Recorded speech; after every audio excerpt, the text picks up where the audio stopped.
Derik Queen is putting a lot of teams on notice right now. He's making a lot of teams look stupid. That guy fell to 13th in the draft, and he's playing his ass off right now. This looks like the classic case of where we just simply overthought it. You heard the concerns going into the draft about his athleticism, his defensive effort, whether his play style would work, his conditioning.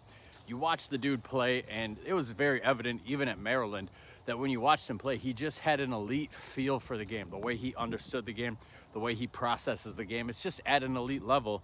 And that's something you could say about a lot of greats in the NBA. Şengün, Nikola Jokic, those are two guys that come to mind who they lack the athletic tools, but the way they process and read the game makes them elite. I'm not saying Derik Queen is on those guys' level, but it's not crazy to think that if he keeps polishing his game like that, he could very well end up at an Alperen Şengün type level. So there's a lot of teams that are kicking themselves, man. You look back at that draft, the Wizards with the Trey Johnson pick might be kicking themselves a little bit. I'm not out on Trey by any means. I think he's going to be a very good basketball player, but Derik Queen is from the DMV area. You imagine him with Alex Sarr. That's a scary front court. That's a fun front court for the future. I look at the Phoenix Suns, the Common Malawach pick.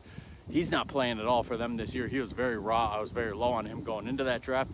Derik Queen's playmaking next to Devin Booker, that would be a lot of fun.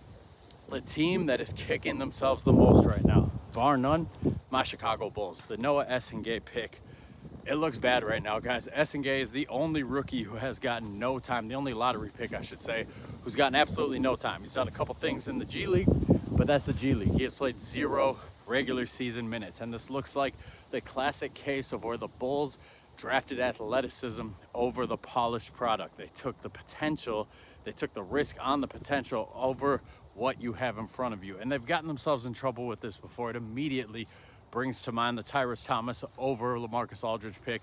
They took Tyrese Thomas because they looked at that athleticism, they looked at the potential. LaMarcus Aldridge was already kind of a finished product in college. You knew immediately he was going to be a guy who was going to come out the gates, get you 16 points, 8 rebounds, had a ceiling of a 20 and 10 guy, multiple-time All-Star. Like, you knew LaMarcus Aldridge was going to be good. You looked at Tyrese Thomas and you said, if he reaches his ceiling, this could be a hyper-athletic freak, an Amari Stoudemire type. There were Kevin Garnett comparisons with his quickness, but the basement of Tyrese Thomas was super low. Same thing with Noah Essengay. Noah Essengay, I understand the ceiling with his athleticism, the way he moves his feet. The ceiling is very high on Noah Essengay, but the floor, the basement's real low, guys. Keep in mind, he came out of a German B League last year where he was not tearing it up at all. His numbers were not impressive. He was getting about 20 minutes a game. Like, he's as raw as it gets. So when people tell me that if we had taken Derik Queen, there's a chance that he would still be in the G League just like Essengay is, I just flat out don't believe that, because part of the reason Essengay is in the G League is because he is so raw and he's so small, and physically he just can't match up on an NBA level. Derik Queen doesn't have that problem. Billy Donovan is reluctant to play rookies, but there have been times when rookies have forced his hand. Look at Ayo Dosunmu. Was not in the rotation at the start of his rookie year. His play and practice mixed with what he showed when he got into the games forced his hand. Modest Buzelis last year was not in the rotation at the beginning of the year.